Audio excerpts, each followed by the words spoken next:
رب تبارک و تعالیٰ فرماتا ہے لا تقنطوا من رحمت اللہ، اللہ کی رحمت سے نا امید مت ہو. ان اللہ یغفر الذنوب جميعا انہ هو الغفور الرحیم، بے شک اللہ سارے گناہوں کو معاف کرے گا، وہ غفور و رحیم ہے. یہ آیت غریب مساکین ہم جیسے جو نیکیوں کے غریب ہیں، گنہگار ہیں، ان کے لیے ایک بڑی حوصلہ افزا آیت ہے. رب تعالیٰ نے یہ فرما دیا کہ نا امید نہ ہونا، اللہ کی رحمت سے نا امید نہ ہونا. اگر کسی نے نا امیدی کی بات کی تو کفر ہو جائے گا. جیسے کہ تفسیر میں دو بھائیوں کا ذکر ہے کہ ایک اس میں سے نیک بندہ تھا اور ایک بہت گنہگار تھا. دونوں بھائی تھے. جو نیک تھا وہ اسے سمجھاتا رہتا تھا کہ تو باز آ جا اپنے گناہوں سے، توبہ کر لے. تو کہتا کہ ٹھیک ہے میں توبہ کر لوں گا، باز آ جاؤں گا. ایک دن اس نیک انسان نے، نیک بھائی نے اپنے اس گنہگار بھائی کو کیا کہا، تو نے اتنے گناہ کر لیے کہ اب خدا بھی تجھے معاف نہیں کرے گا. یہ جملے بہت سارے لوگوں کی زبان سے نکلتے ہیں، تجھے اب خدا بھی معاف نہیں کرے گا، تجھے خدا بھی نہیں بخشے گا. تو یہ اس کی زبان سے نکلا اور دونوں کی موت ہوئی. حدیث پاک میں اس کا ذکر ہے. انہیں اٹھایا رب تبارک و تعالیٰ نے، اور ان کا جب حساب ہوا تو ان میں سے نیک بندے کو سب سے پہلے اٹھا کر کے پوچھا گیا تو نیکیاں تو کرتا تھا لیکن میرے ایک گنہگار بندے کو تو نے مجھ سے نا امید کیسے کیا؟ کیا تو نے میری رحمت کو ناپ کر کے دیکھا تھا کہ میں کتنے لوگوں کو معاف کر سکتا ہوں، کس کو نہیں کر سکتا؟ رب تبارک و تعالیٰ سے کسی کو نا امید کرنا یہ مولا کو جلال میں لاتا ہے. اللہ رب العزت نے صرف اس جملے کی وجہ سے اسے جہنم میں ڈال دیا. جو نیک تھا، آلریڈی نیکیاں کرتا تھا، لیکن اس نے کہا کیا اللہ بھی تجھے معاف نہیں کرے گا. تو اپنے آپ کو پاک سمجھنا اور پھر دوسروں کو یہ کہنا کہ اسے خدا بھی نہیں معاف کرے گا، معاذ اللہ. رب تعالیٰ کے معاملات میں دخل اندازی نہ کرو. وہ غفار ہے، کیسا ہے وہ جانتا ہے. وہ غفور ہے، کیسا ہے وہ جانتا ہے. ہم میں سے کسی کی یہ طاقت نہیں کہ ناپ کر کے دیکھیں اتنوں کو معاف کرے گا اتنوں کو نہیں معاف کرے گا. یہ کیسی ہے؟ اسی طرح سے پھر اس گنہگار کو اٹھایا، اس سے پوچھا گیا کہ تو کیوں باز نہیں آتا تھا گناہوں سے؟ تو کہا مولا میں روزانہ توبہ کرنے کی سوچتا، میں نفس کی شرارتوں میں ملوث ہو گیا، شیطان کے بہکاوے سے گناہ میں چلا جاتا.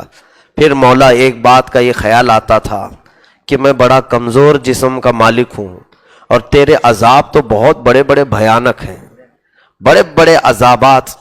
مجھے ایسا لگتا تھا مولا کہ میرے کمزور جسم کو تو بڑے بڑے عذابات نہیں دے گا، کہ میں اٹھا ہی نہیں سکوں گا، سہ ہی نہیں سکوں گا. رب تبارک و تعالیٰ اس کی اس جملے سے خوشی فرمایا، یعنی پسند فرمایا، اور حکم ہوا کہ اس کو میری رحمت پر یقین رکھنے کی بنیاد پر جنت میں بھیج دیا جائے، معاف کر دیا گیا. عزیزان گرامی، رب تبارک و تعالیٰ نے قرآن میں جو فرمایا لا تقنطوا من رحمت اللہ، کسی بھی بندے کو کسی بھی عمر میں نا امیدی کرنا ہی نہیں چاہیے، مایوسی نہیں. جیسے بعض لوگوں کا یہ خیال ہے ہم تو بہت گناہ کر چکے، اب آپ صحیح کہتے ہیں مسجد میں آ جاؤ توبہ کر لو، لیکن اتنا کر چکے ہیں مولانا کہ کیا بتائیں، ہم کو نہیں لگتا ہے کہ اب ہم پاک ہو جائیں گے. رسول کریم صلی اللہ تعالیٰ علیہ وسلم کی بارگاہ میں ایک بندہ ایسی بھی آیا تھا، اس نے کہا میرے گناہ بہت بڑے ہیں، بہت زیادہ ہیں. رب تبارک و تعالیٰ کی طرف سے یہ حضور اکرم صلی اللہ علیہ وسلم کو وحی آئی، پوچھیں اس کو کہ اس کے گناہ سمندر کے برابر ہیں، سمندر کی طرح ہیں؟ تو اس نے کہا نہیں، اس سے بھی زیادہ ہیں.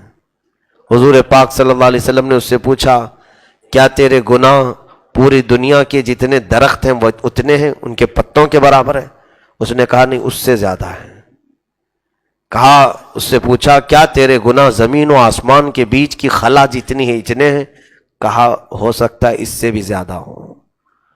تب رب تبارک و تعالیٰ نے فرمایا اے محبوب اس سے پوچھے کیا اس کے گناہ میری رحمت سے بھی زیادہ ہیں؟ تو وہ بندہ کہنے لگا میں نے رب کی رحمت کو ناپا نہیں، یقیناً اس کی رحمت پوری کائنات کو گھیرے ہوئے ہے، میرے گناہ اس سے زیادہ نہیں ہوں گے، تب اس کے لیے حکم آیا کہ مولا اپنی رحمت میں ہر گنہگار کو چھپا لے گا۔ رحمت خداوندی، اللہ کی رحمت کتنی ہے، وسعت رحمتی کل شیء، اللہ تو فرماتا ہے قرآن پاک میں ہر چیز کو میری رحمت نے گھیر لیا ہے۔ اگر اللہ کی رحمت نہ ہوتی تو کوئی ماں اپنے بچے سے محبت نہ کر رہی ہوتی۔ ماں جو اپنے بیٹے سے پیار کرتی ہے، محبت کرتی ہے، اس کے دل میں جو رحم کا مادہ ڈالا ہے، یہ اللہ کی رحمت ہے، رب تبارک و تعالیٰ کی رحمت کا حصہ ہے۔ ہم آپس میں ایک دوسرے سے بغیر جھگڑے ہوئے جو صحیح سلامت محبت کے ساتھ رہتے ہیں، اس میں اللہ تعالیٰ کی رحمت ہے۔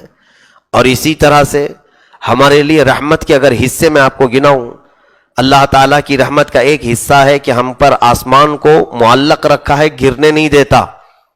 کہیں آسمان کا کوئی پلر دیکھا آپ نے، ستون دیکھا ہے؟ بغیر ستون کے اس آسمان کو قائم رکھا ہے، کسی کے سر پر گرنے نہیں دیتا، یہ اس کی رحمت کا حصہ ہے۔ زمین کو اس نے پانی پر بچھا رکھا ہے لیکن کبھی ڈولتی نہیں ہے، ہمارے لیے مضبوط ہے، جہاں چل رہے ہیں قرار ہے اس کے اندر، یہ اللہ کی رحمت کا حصہ ہے۔ فرمایا گیا کہ اگر آسمان سے بارش کو چھوڑ دیا جائے دروازے کھول کر، پوری دنیا بہہ جائے گی۔ پھر ہوتا کیا ہے؟ فرمایا کہ ایک ایک بوند کو ایک ایک فرشتہ نیچے لا کر رکھ کے جاتا ہے جب بھی بارش ہوتی، تاکہ بندوں پر ہلاکت نہ آ جائے۔ اگر وہاں سے برسا دیا جائے پریشر سے، سب بہہ جائیں گے۔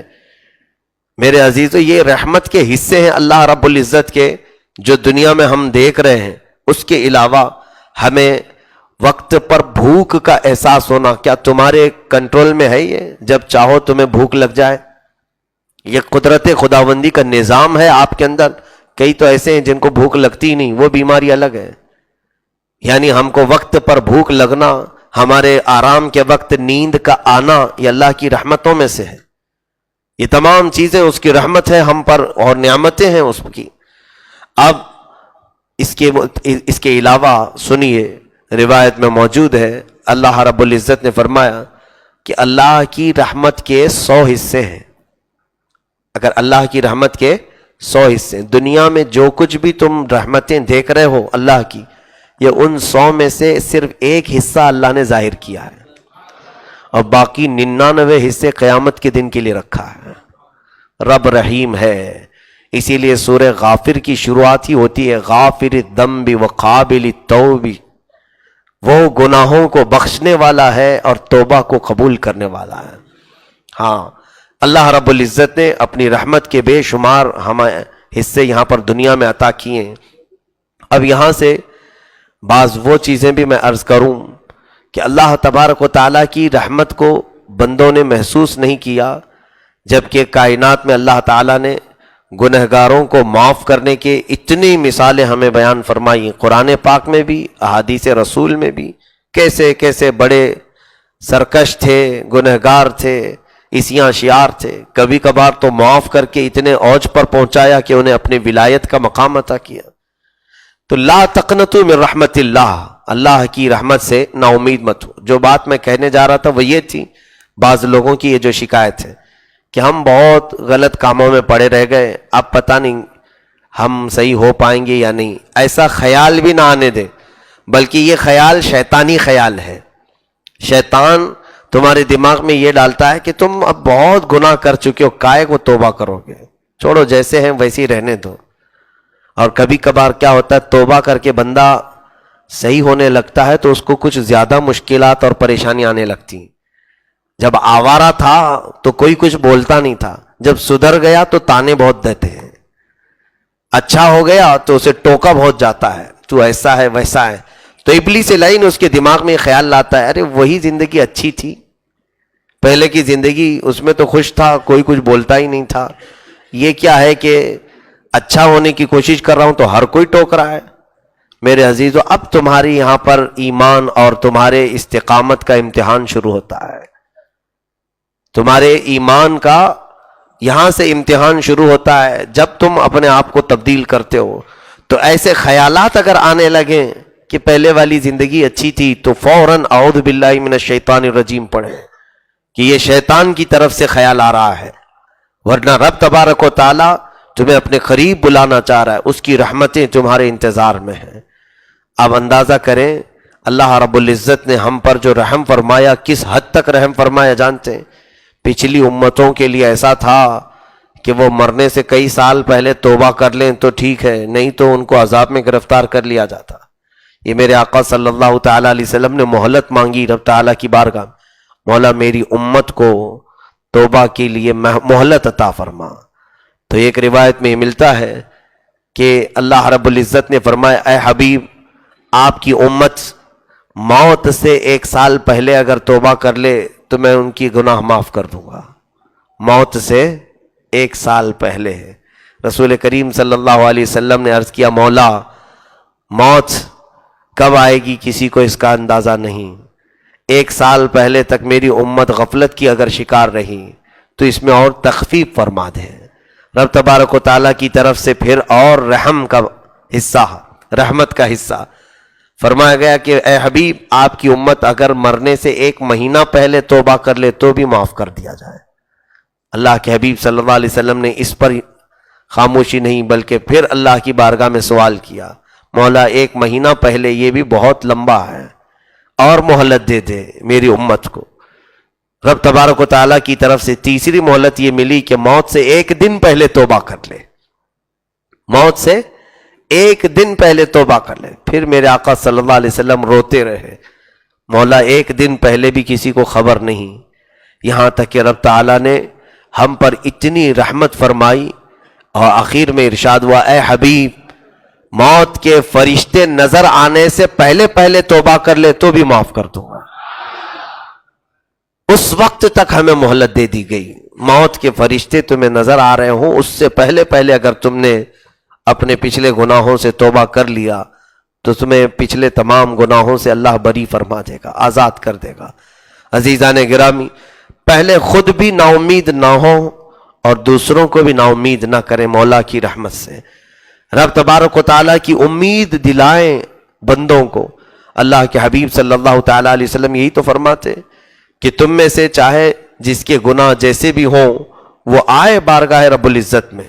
قرآن میں کئی جگہ مولا فرماتا ہے شرک اور کفر کو چھوڑ کر اس کے علاوہ جو بھی گناہ ہوگا مولا اسے بخش دے گا، معاف کرے گا۔ صلح کرو، رب تبارک و تعالیٰ کی بارگاہ میں آؤ اور اسے منا لو اس سے پہلے کہ تم پر اللہ کا عذاب آ جائے۔ وَأَنِيبُوا إِلَىٰ رَبِّكُمْ وَأَسْلِمُوا لَهُ مِن قَبْلِ أَن يَأْتِيَكُمُ الْعَذَابُ ثُمَّ لَا تُنصَرُونَ۔ اللہ فرما رہا ہے عذاب آنے سے پہلے، گرفتار ہونے سے پہلے پہلے تم واپس آ جاؤ، پکڑے جانے سے پہلے۔ پھر آگے اگر پکڑے گئے، عذاب آ گیا تو آیت کا آخری حصہ یہ ثُمَّ لَا تُنصَرُونَ، تمہاری پھر کوئی مدد نہیں کی جائے گی، کوئی مدد نہیں کی جائے گی۔ سوچو اللہ جب فرما رہا ہے مدد نہیں کی جائے گی تو اس کے بعد ہے کون جو مدد کرے گا؟ کوئی اس کی ذات کے بعد مدد کرے گا؟ تو اس چیز کا خیال رکھیں کہ ہمیں پتہ نہیں ہے کہ ہماری زندگی کی کون سی رات آخری ہے۔ ہر رات ہمیں توبہ سے رات گزارنی چاہیے۔ صبح اٹھو تو توبہ کر کے اٹھو، اور اپنے زندگی کے شب و روز میں ایسی جگہوں پر جانے سے بچو جہاں تمہاری موت آئے تو سیدھا جہنم میں لے جانے کا سبب نہ بن جائے۔ ایسی جگہوں پر اپنا وقت نہ بتاؤ کہ وہاں پر تمہاری موت آئے تو پھر تمہیں عذاب کے ساتھ اٹھایا جائے۔